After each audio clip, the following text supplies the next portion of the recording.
I'm Tracy, 28 years old, and for most of my life, my family treated me like their personal maid. My parents worshipped my older sister Amelia, while I was just the girl who cooked, cleaned, and stayed invisible. Little did they know that I was building an empire while washing their dishes. The ultimate payback came last Christmas, when the powerful CEO they desperately wanted to impress turned to me and said, "Boss, we need your approval on this." While I'm sharing this story, I'd love to know where you're watching from. Drop a comment below, and don't forget to subscribe if my journey resonates with you. I grew up in a middle-class suburb of Boston, in a house that looked perfect from the outside. My father worked as a financial advisor at a local bank, and my mother was a real estate agent. They weren't wealthy, but they were ambitious and obsessed with appearances. My sister Amelia was 5 years older than me, and from my earliest memories, she was the golden child. Our family photos tell the story better than I can. In nearly every picture, Amelia stands front and center, usually wearing something new and expensive while I'm either partially cropped out or wearing her hand-me-downs. This wasn't just about clothes, though. It was about attention, love, and value. "Tracy, go help your mother with the dishes," my father would say during family dinners, while Amelia talked about her day at school. I was 7 when I realized this pattern wasn't normal. At my friend Sarah's house, everyone cleared their own plates and took turns with chores. But in our house, I was the designated helper. Actually, helper is too generous a word. I was the worker. By the time I was 10, I could prepare an entire meal for 4 people. Not because I loved cooking, but because my mother insisted I needed to learn practical skills. Meanwhile, Amelia was enrolled in piano lessons, tennis camp, and private tutoring to boost her already good grades. "Your sister is going to be somebody important someday," Mom would say loud enough for me to hear from the kitchen. "She needs every advantage we can give her." I excelled at math and showed an early aptitude for computers, teaching myself basic programming from library books. When I asked for a computer for Christmas in 6th grade, my parents looked at me like I'd asked for a spaceship. "What would you do with a computer?" "Play games all day," my father scoffed. 3 months later, they bought Amelia a laptop for her high school graduation, even though she barely used it except for social media. My 12th birthday is etched in my memory. I'd been hinting for weeks about having a small party with a few friends from school. The day before my birthday, I overheard my parents in the kitchen. "We really can't afford a party right now," my father said. "We just paid for Amelia's Europe trip with her French class." I know, my mother sighed. "We'll make it up to Tracy next year." They never did. Instead, I got a cupcake with a candle and a card signed by the 3 of them. Amelia brought me a keychain from Paris as an afterthought. I started working at 14, unofficially helping our neighbor Mrs. Patterson with her garden for $5 an hour. By 15, I had a legitimate part-time job at the local grocery store, stocking shelves after school. My parents took this as a sign of my limited ambitions. "At least Tracy is practical," they'd tell relatives. "Not everyone can be as academically gifted as Amelia." What they didn't know was that I was saving every penny. I'd discovered a summer coding camp that cost $800, and I was determined to attend. When I finally had enough money and told my parents about the camp, their response was predictable. "That's a waste of money, honey," my mother said. "Why not save for a car instead? Something useful." I went anyway. Those 2 weeks changed my life. For the first time, I was surrounded by people who valued what I could do. My project won first place in the camp competition, and the instructor pulled me aside. "You have a rare talent, Tracy," he said. "Don't let anyone tell you otherwise." I came home with a newfound confidence that my parents quickly tried to extinguish.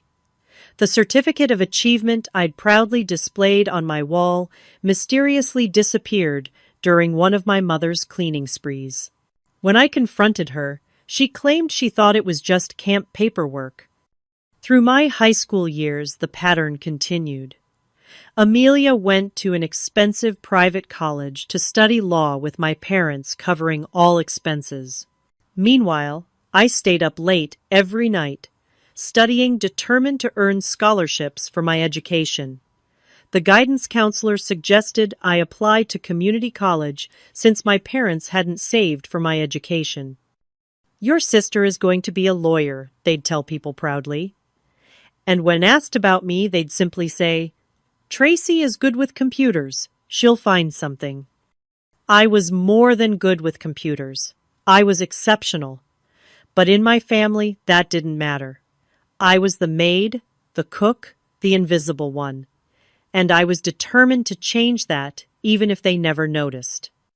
Against all expectations, including my parents, I earned a full scholarship to MIT to study computer science. The day the acceptance letter arrived, I ran into the house, bursting with excitement. "Mom, Dad." I got into MIT. Full scholarship. I waved the letter in the air. My mother glanced up from her magazine. "That's nice, dear. Did you remember to defrost the chicken for dinner?" My father was slightly more enthusiastic. "Well, that's unexpected. Good for you, Tracy." Then he immediately returned to watching television. Meanwhile, Amelia's acceptance into Harvard Law School 3 years earlier had warranted a champagne celebration and announcements sent to every relative and family friend. Packing for college was a solitary affair. While Amelia had received new luggage bedding and a shopping spree before leaving for college, I packed my belongings in 2 second-hand suitcases I'd bought myself. My mother did offer to help, but mainly to remind me which kitchen tools were mine to take, since I'd be cooking for myself now. MIT was liberating. For the first time, I was judged solely on my abilities, not compared to my sister. My roommate Jessica was a fellow computer science major from Seattle with wild red hair and an infectious laugh. "You code like you're conducting an orchestra," she told me after seeing me work on a project. "Your fingers barely stop moving." We became inseparable, spending countless nights solving problem sets and discussing tech ethics over cheap pizza. When Jessica learned about my family situation, she was appalled. "They don't deserve you," she said simply. "We're your family now." To pay for expenses not covered by my scholarship, I worked 3 different jobs. Mornings at the campus, coffee shop weekends at the university IT help desk, and evenings freelancing as a web developer for local businesses. I slept about 4 hours a night on average, but I was happier than I'd ever been. During my junior year, I landed a coveted internship at a financial technology startup called Data Secure. The company was developing innovative security protocols for banking applications, and despite being only an intern, I spotted a vulnerability in their code during my second week. Most people would have just ignored it or waited for someone else to find it. My supervisor Adam said, after I nervously pointed it out, "You just saved us from a potential disaster." By the end of the internship, they offered me a part-time position I could work remotely while finishing school. For the first time, I was earning real money doing what I loved. That summer, instead of going home where I'd inevitably be put to work cooking and cleaning for the family, I stayed in Cambridge with Jessica. We shared a tiny, sweltering apartment and spent our free time developing a mobile app that simplified financial security for small businesses. "This could be something big," Jessica said one night as we refined the user interface. "We should consider making this our actual job after graduation." The idea was both terrifying and exhilarating. I'd always been told to find something practical and stable. Starting a company was neither. When I called home that summer, the conversations were predictably short and one-sided. Amelia got an internship at Wilson and Kraft. My mother gushed, referring to a prestigious law firm. They almost never take first-year law students, but they made an exception for her. Her professor says she could make partner by 35 if she stays on track. That's great, I said, waiting for her to ask about my summer. She didn't. Anyway, when are you coming home? The gutters need cleaning, and your father's back has been acting up. I made excuses about summer classes and project deadlines. The truth was, I was laying the groundwork for my future, one that wouldn't include being the family maid. By senior year, our app had gained attention from several angel investors. One meeting stands out in my memory. Jessica and I presented our concept to a panel of 5 investors, all men in their 50s. "This is impressive work," said one, leaning forward. "Who's the lead developer?" "That would be Tracy," Jessica said proudly. The man looked surprised. "Really? You did all this coding yourself?" I nodded, used to the skepticism. Every line. We walked away with our first investment of $50,000 and a valuable lesson: we would always have to work twice as hard to be taken half as seriously.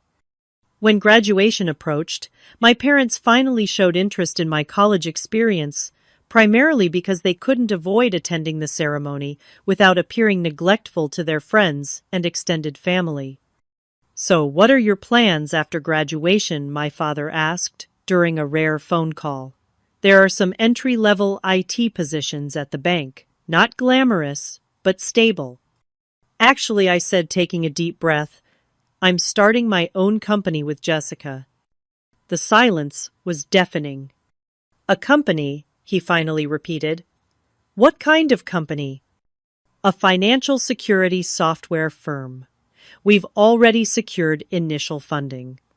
My mother got on the extension. "Tracy, be reasonable. You need something stable with benefits. This startup nonsense is just a phase. You'll waste your degree." Meanwhile, Amelia was being praised for accepting a junior associate position at a corporate law firm, a sensible career move. The double standard was infuriating but not surprising. At graduation, my parents spent most of the time telling relatives about Amelia's law firm job and her new apartment in downtown Boston. I was an afterthought, the other daughter, who did something with computers. Little did they know that the something with computers would change everything. Jessica and I officially launched FinSecure 2 weeks after graduation. Our office was her uncle's garage that we converted into a workspace with second-hand desks and the fastest internet connection we could afford. We lived on ramen noodles, coffee, and determination. The first 6 months were brutal. We pitched to 27 different investors and received 24 rejections. The 3 who didn't immediately reject us strung us along for weeks before eventually passing. Our initial seed money was dwindling fast. "Maybe this was a mistake," I said one night, after a particularly harsh rejection. We were sitting on the floor of our makeshift office, empty pizza boxes surrounding us. Maybe my parents were right. Jessica threw a crumpled napkin at me. "Don't you dare. We're onto something important here. They just don't see it yet." She was right. The problem wasn't our product, but our approach. We were trying to compete directly with established security firms, instead of focusing on our unique innovation, a proprietary algorithm I had developed that detected unusual patterns in financial transactions before they became security breaches. We pivoted our business model and targeted small to medium financial institutions that couldn't afford the enterprise-level security solutions but desperately needed protection. Within 2 months, we had our first 3 clients. "This is just the beginning," Jessica said, as we celebrated with actual wine instead of the cheap beer we'd been subsisting on. "We're going to revolutionize financial security for the underserved market." Our reputation grew steadily.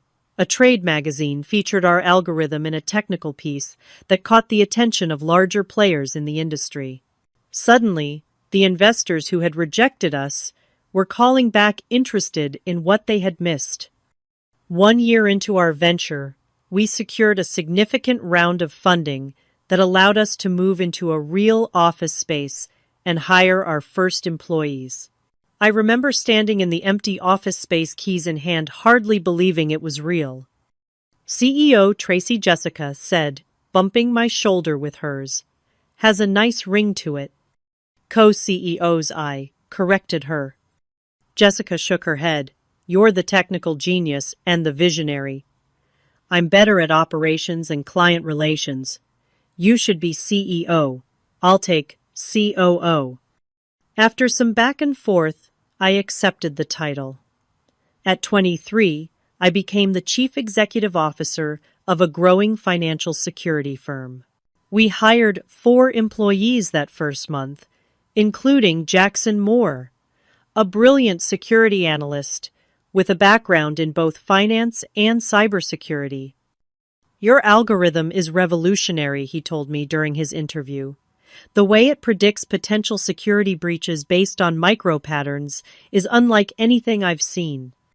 Jackson quickly became an invaluable team member and was promoted to senior management within 6 months. As our company grew, so did my confidence.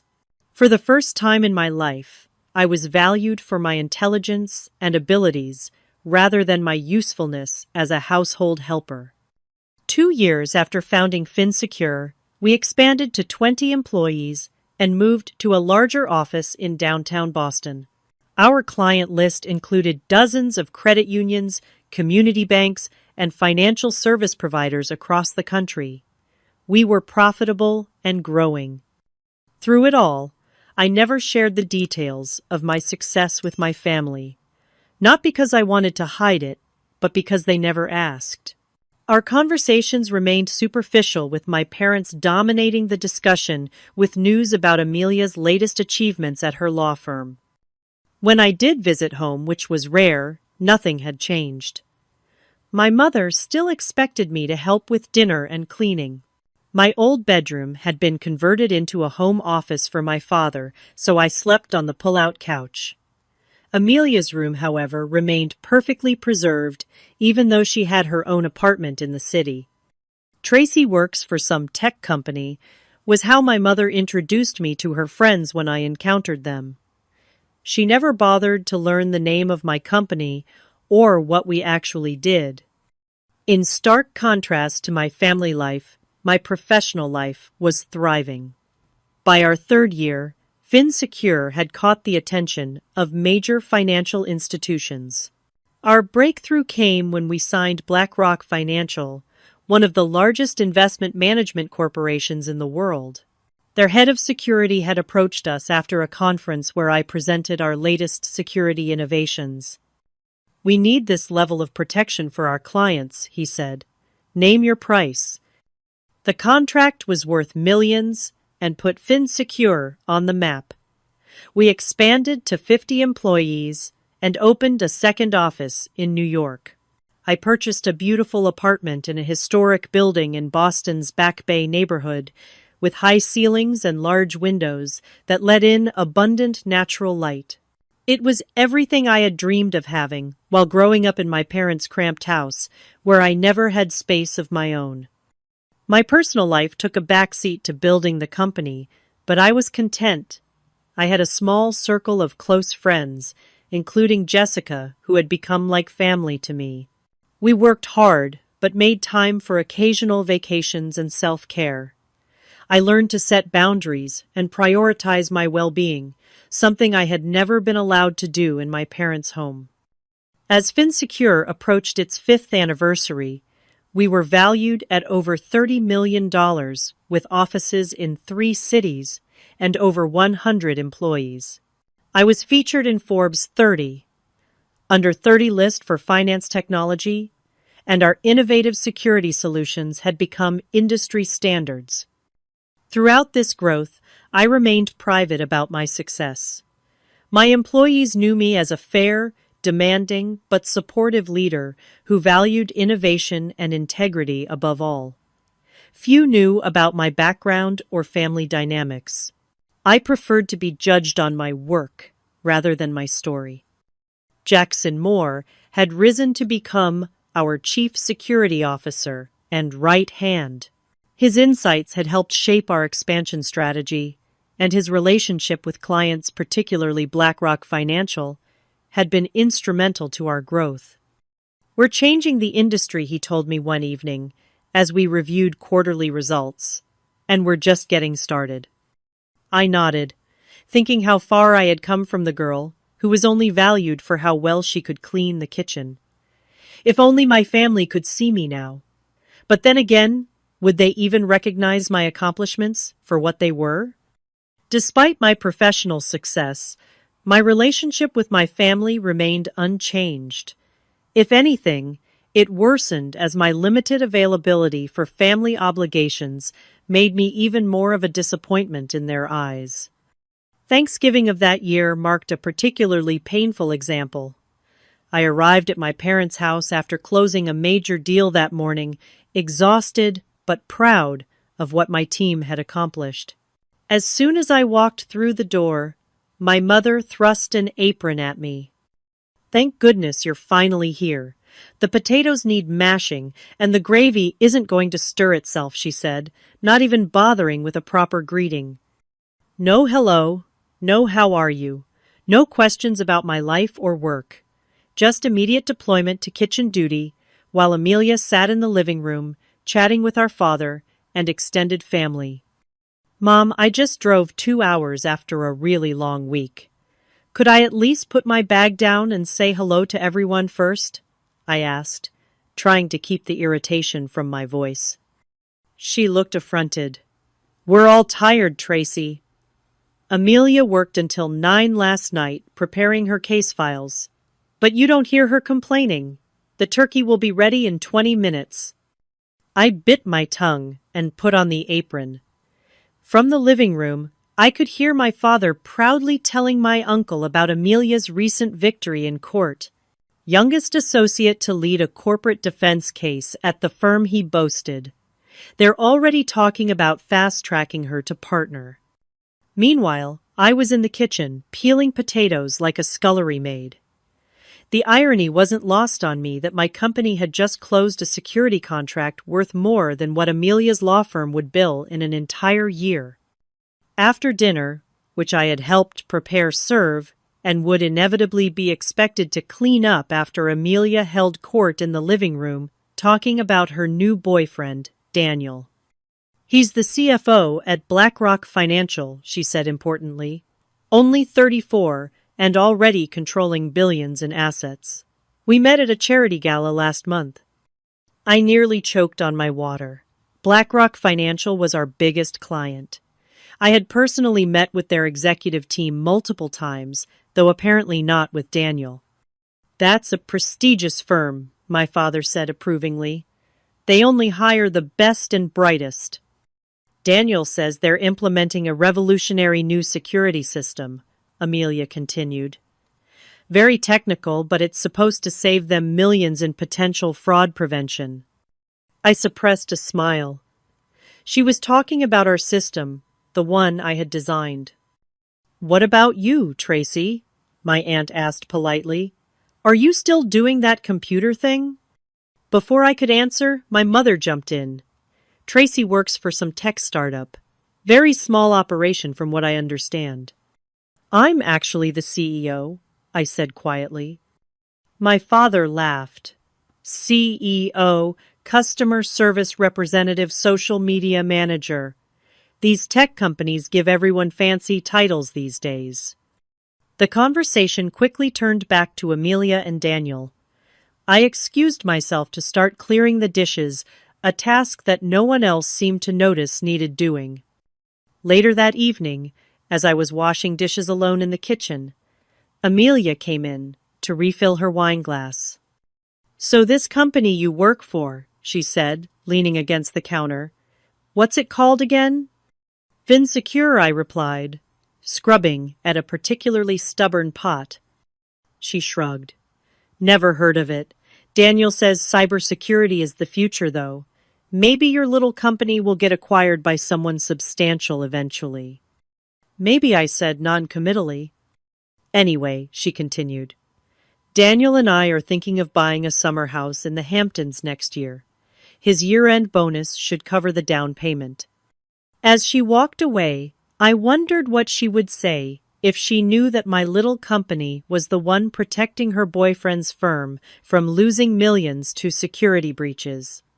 The thought made me smile despite my frustration. When I prepared to leave the next morning, my mother handed me a container of leftovers and a list. "What's this?" I asked, looking at the paper. "Just some things I need you to take care of before Christmas," she said. "The gutters need cleaning. The guest room needs new curtains. And I've been meaning to organize the basement. Since you're not as busy as Amelia, I thought you could help out." I stared at her in disbelief. "Mom, I run a company with over 100 employees. I'm actually extremely busy." She waved her hand dismissively. "Oh, playing with computers all day can't be that demanding. Amelia works 14-hour days on complex legal cases. That's real work." I didn't argue. What was the point? In their eyes, I would always be the less successful daughter, useful only for household chores regardless of my actual achievements. When I returned to Boston, I threw myself back into work, channeling my frustration into expanding our company further. We were developing a new security protocol that could potentially revolutionize how financial institutions protected sensitive customer data. During a video conference with our New York team, Jessica noticed my distraction. "Family visit that bad, huh?" she asked after the call ended. "The usual," I sighed. Apparently being CEO of a multi-million-dollar company doesn't excuse me from cleaning the gutters. Jessica knew my family's situation well. "You know you could just tell them. Show them your Forbes feature. Let them see what you've built." I shook my head. They wouldn't believe it. Or worse, they'd suddenly become interested in my life for all the wrong reasons. "Your call," she said. "But someday, they're going to realize exactly who you are. And I want front row seats for that show." Little did I know that day would come sooner than I expected, and in the most dramatic way possible. 2 weeks before Christmas, I was in the middle of a critical meeting with potential investors when my phone began vibrating incessantly with calls from my mother. After the 6th call in 30 minutes, I excused myself briefly to answer. "Tracy," finally my mother exclaimed, "I've been trying to reach you all morning." "I'm in the middle of an important meeting, Mom. Is everything okay?" "Is someone hurt?" I asked, concerned about the urgency. "Everything's fine, but we need to discuss Christmas arrangements," she said, as if this constituted an emergency. "You need to come home earlier this year, at least 3 days before Christmas Eve." I pinched the bridge of my nose. That might be difficult. We're closing several major contracts before the holiday break, and I had planned to fly in on the 23rd. "That won't work," she said firmly. "We're hosting a special Christmas dinner this year. Daniel's family will be joining us, along with some executives from his company. It's very important for your father's business connections as well." I could already see where this was heading. "And you need me to help with preparations." "Well, of course," she said, as if it were obvious. "Amelia will be busy entertaining Daniel and his family. They're very important people, Tracy. The Moores are practically Boston royalty." Moore. Something clicked in my mind. Daniel's last name is Moore. Yes, Daniel Moore. His father sits on several corporate boards, and his uncle was a state senator. This dinner could be very beneficial for everyone's careers. By everyone I knew, she meant my father and Amelia, not me. "I have plans with friends in Florida this Christmas," I said, recalling the beach house. "Jessica and I had rented with some colleagues. We've been planning this trip for months." My mother's voice turned cold.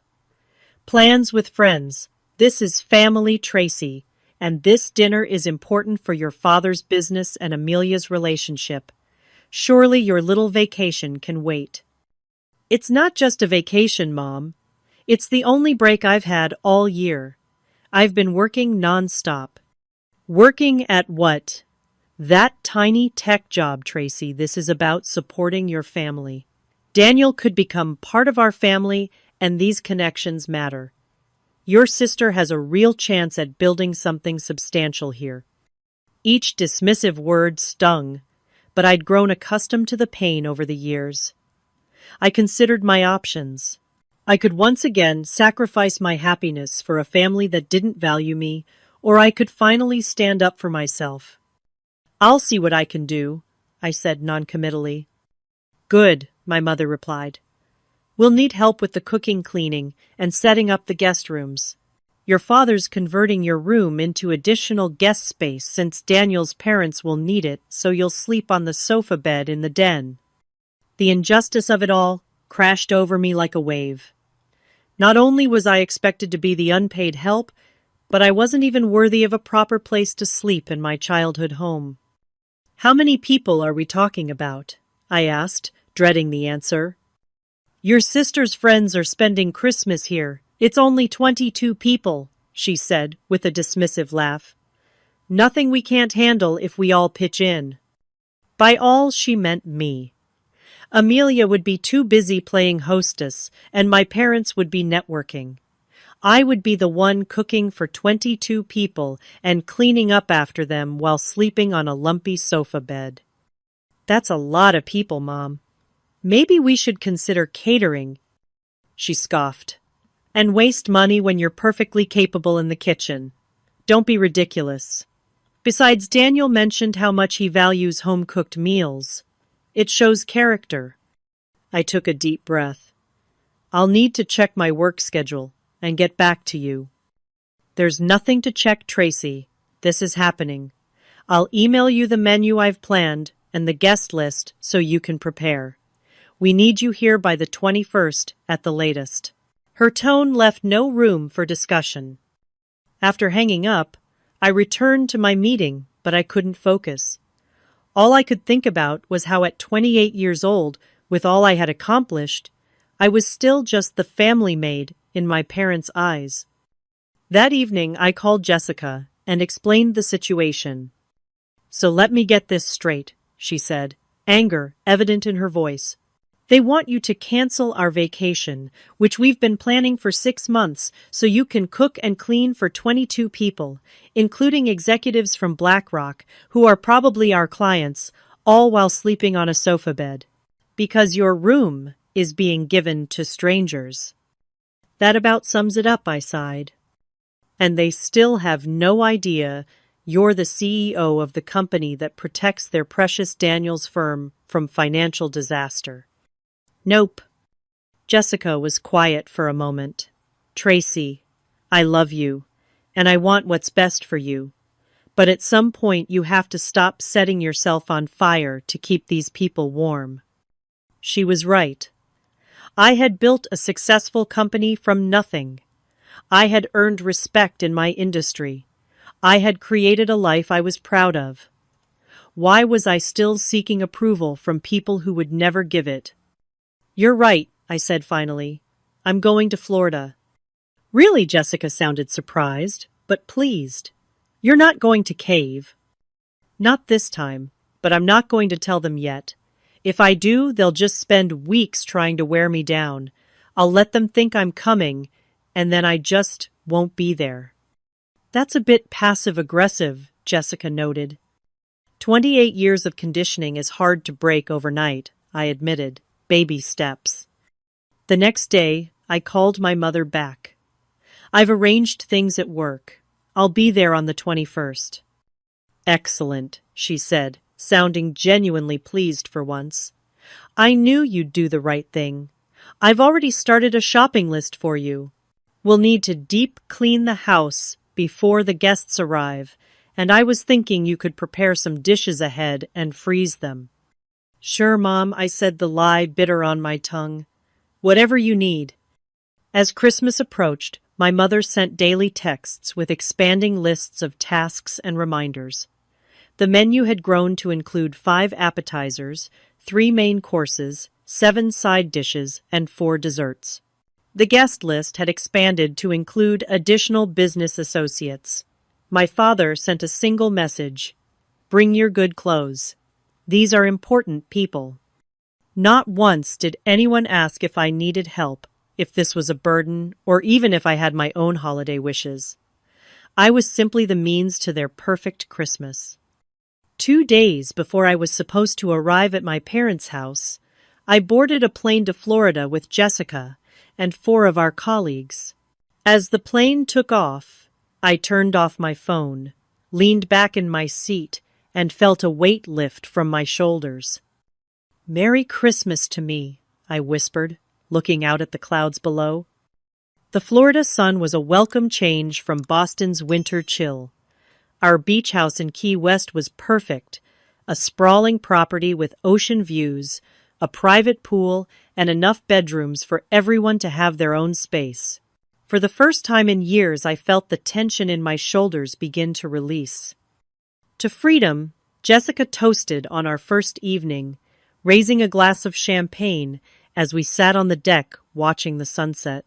Our colleagues, all close friends who had been with FinSecure from the early days, clinked glasses in agreement. To boundaries I added with a smile. I had turned my phone back on, but set it to "Do Not Disturb," with exceptions only for work emergencies. The barrage of missed calls and increasingly frantic text messages from my mother went unread.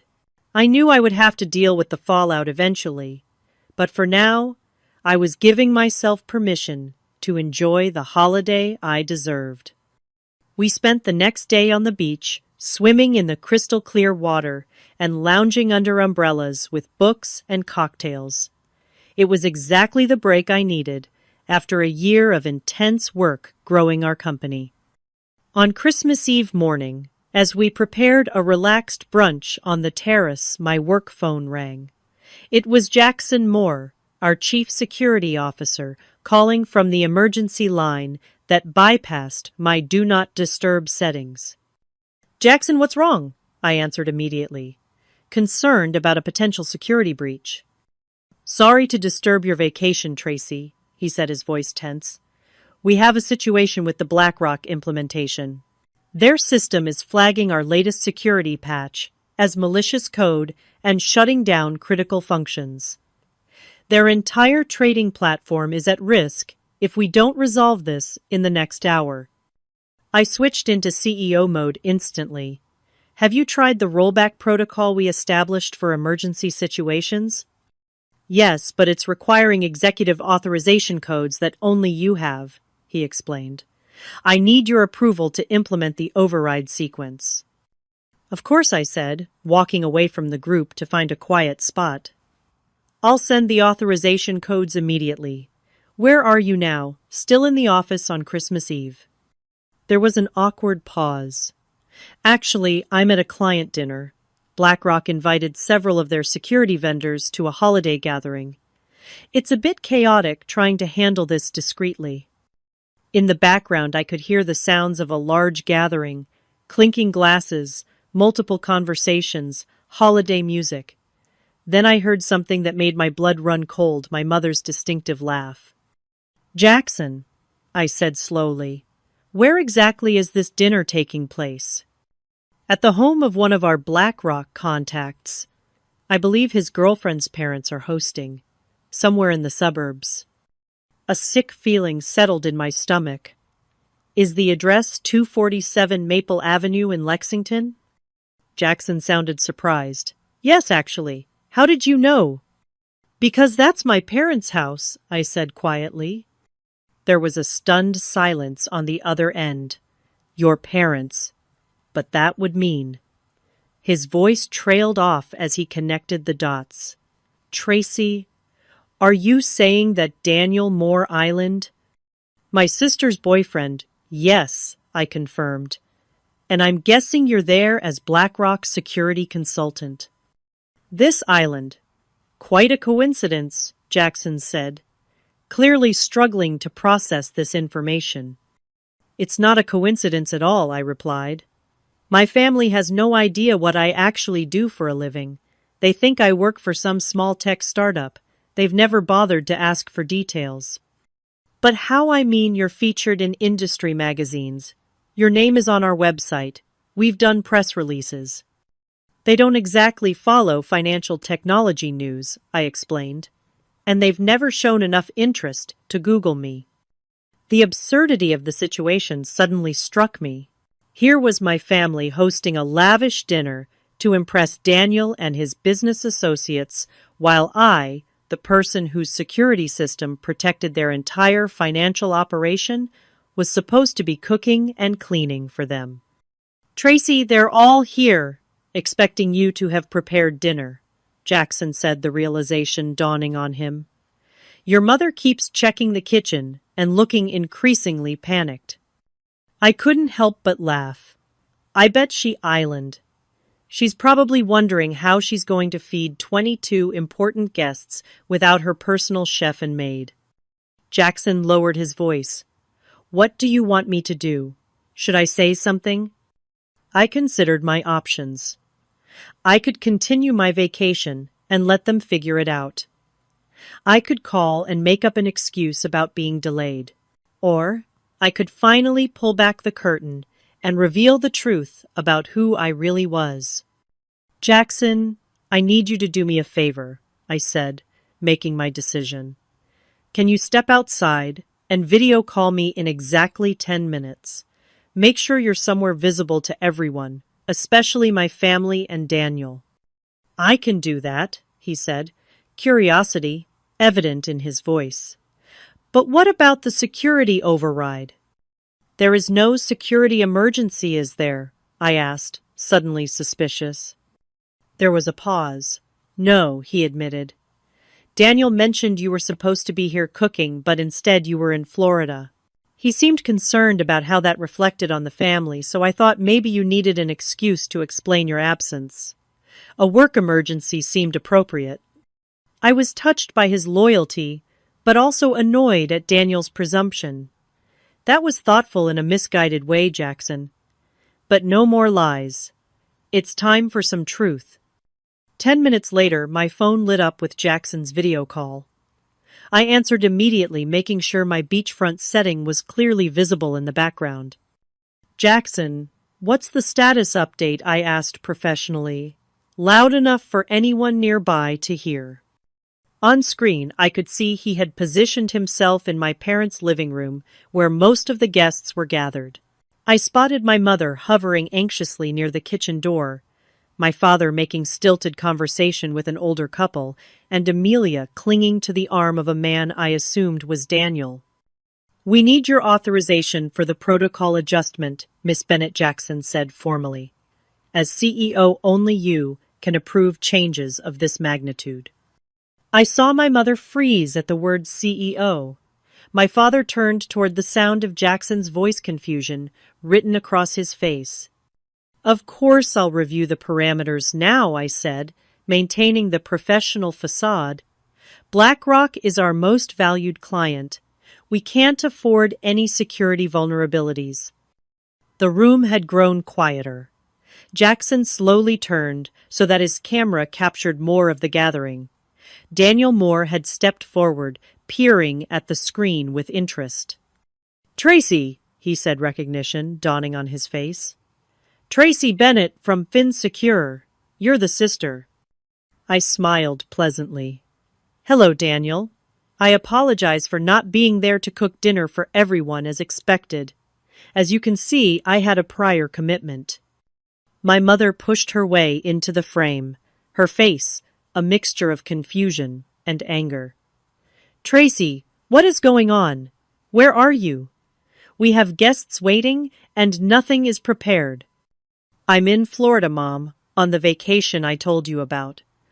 The one you said was less important than me cooking and cleaning for your important guests." But, she sputtered, looking back and forth between me on the screen and Jackson. Daniel stepped closer. "Mrs. Bennett, I think there's been a misunderstanding. Tracy isn't just an employee at some tech startup. FinSecure is one of our most critical security partners. Tracy is the founder and CEO. The color drained from my mother's face. My father had now joined the group, looking equally stunned. "That's impossible," he said flatly. "Tracy works for some small computer company." Jackson cleared his throat uncomfortably. Sir Fin Secure is a multi-million-dollar cybersecurity firm that protects financial institutions across the country. Tracy built the algorithm that safeguards BlackRock's entire trading platform. She's one of the most respected leaders in financial technology. Amelia pushed her way into view, her expression, a mixture of disbelief and dawning horror. "You're Daniel's boss." "Not directly," I clarified. FinSecure is a vendor partner to BlackRock, but we work closely with their executive team on security implementation. "Which is why I recognized your name when Amelia mentioned her sister Tracy," Daniel added. "I just never made the connection that you were the same person. You're practically a legend in our industry." The silence that followed was deafening. My parents stood frozen, trying to reconcile their image of me, the family maid, the less successful daughter, with the reality now staring them in the face. "I should let you all get back to your evening," I said calmly. "I'm sure you can figure out dinner arrangements. Perhaps order in. I hear the Italian place on Main Street delivers on holidays." "Tracy, wait," my mother began. But I had already decided I'd given them enough of my time. "Merry Christmas, everyone. Jackson will discuss the actual security protocols when you're back in the office. Enjoy your holiday." As I ended the call, I felt a strange mixture of satisfaction, relief, and sadness. I hadn't planned for the revelation to happen this way, but perhaps it was fitting. For years they had refused to see me for who I truly was. Now they had no choice. Jessica appeared at my side with a fresh glass of champagne. "From your expression, I'm guessing the cat's out of the bag." I nodded, taking the glass gratefully. "In spectacular fashion?" "Good," she said simply. "Now maybe we can enjoy the rest of our vacation without your phone blowing up with requests for gravy recipes." I laughed, feeling lighter than I had in years. "To new beginnings," I said, raising my glass to the sunset. The days following Christmas passed in a blur of sunshine, good food, and better company. I had turned my personal phone off, completely needing space to process what had happened and what it meant for my relationship with my family moving forward. When we returned to Boston in the new year, I found myself both dreading and curious about the inevitable confrontation. Would my parents apologize? Would they suddenly want to be part of my life now that they knew I was successful? Would Amelia's attitude change now that she realized her little sister was a respected industry leader? I didn't have to wonder long. 3 days after our return, my office receptionist called to inform me that my parents and sister were in the lobby requesting to see me.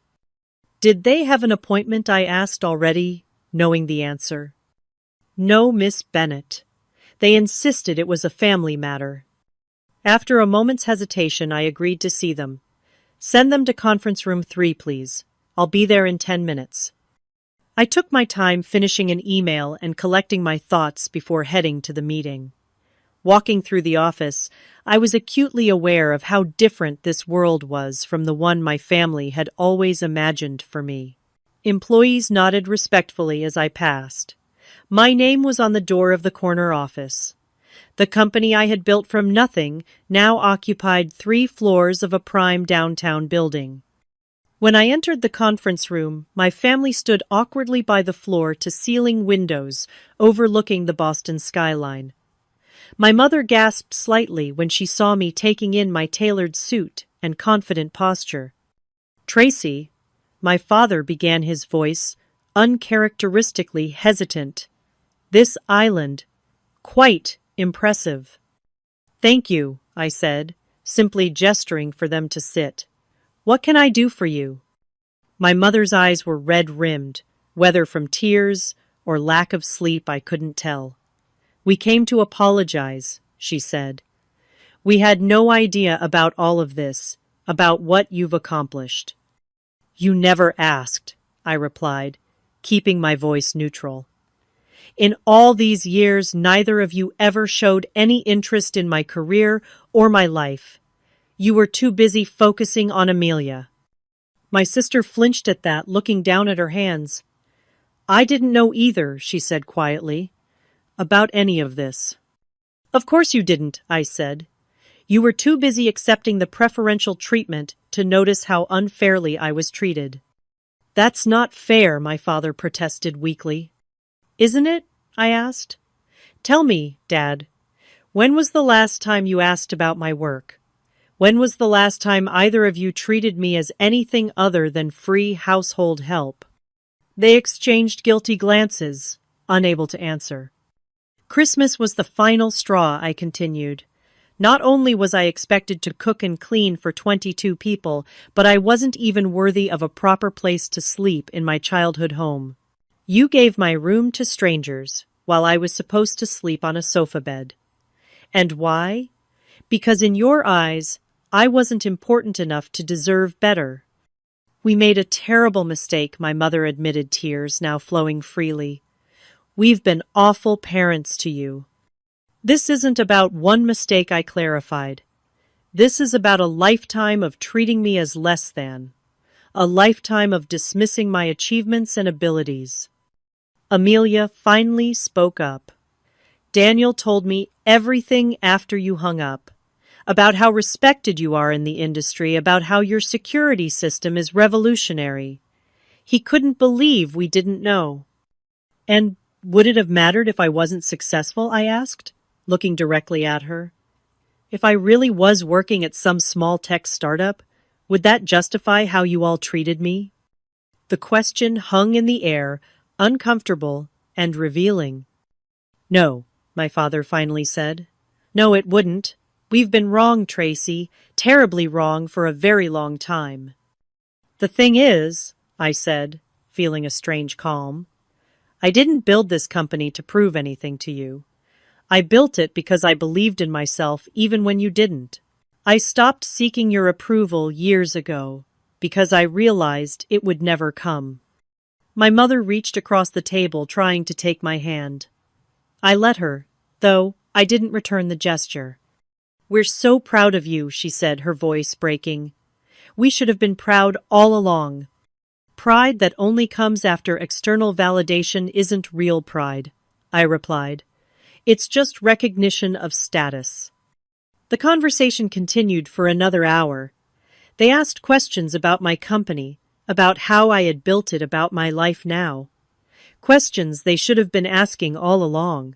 I answered honestly, but maintained an emotional distance that felt necessary for my own protection. When they finally left, promising to do better and asking for another chance, I felt exhausted but oddly peaceful. I hadn't forgiven them. That would take time. But I had stood my ground and spoken my truth. Over the following months, our relationship entered a new, cautious phase. My parents made efforts to connect with me on my terms.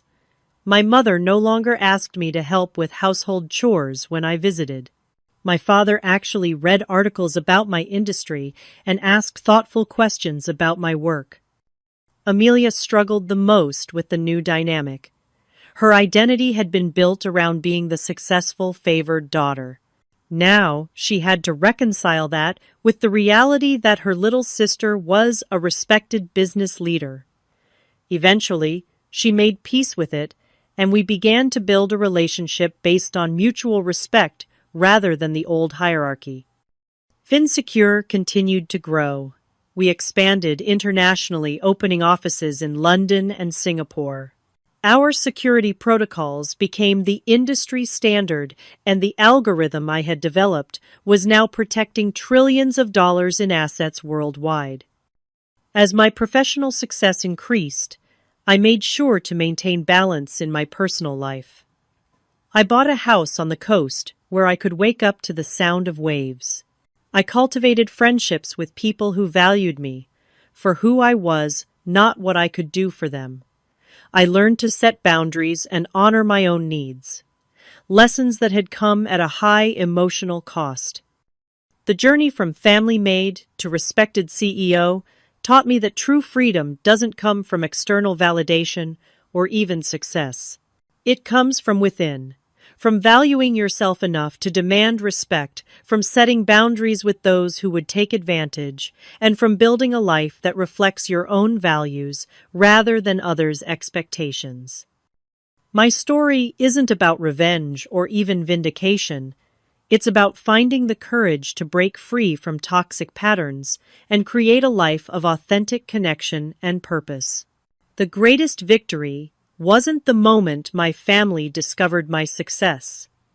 It was the moment I realized I no longer needed their approval to feel whole. Have you ever had to set boundaries with family members who couldn't see your true value? I'd love to hear your stories in the comments below. And if my journey resonated with you, please hit that like button and subscribe to hear more stories about finding strength in unexpected places. Thank you for listening to my story. And remember, your worth isn't determined by how others treat you, but by how you choose to treat yourself.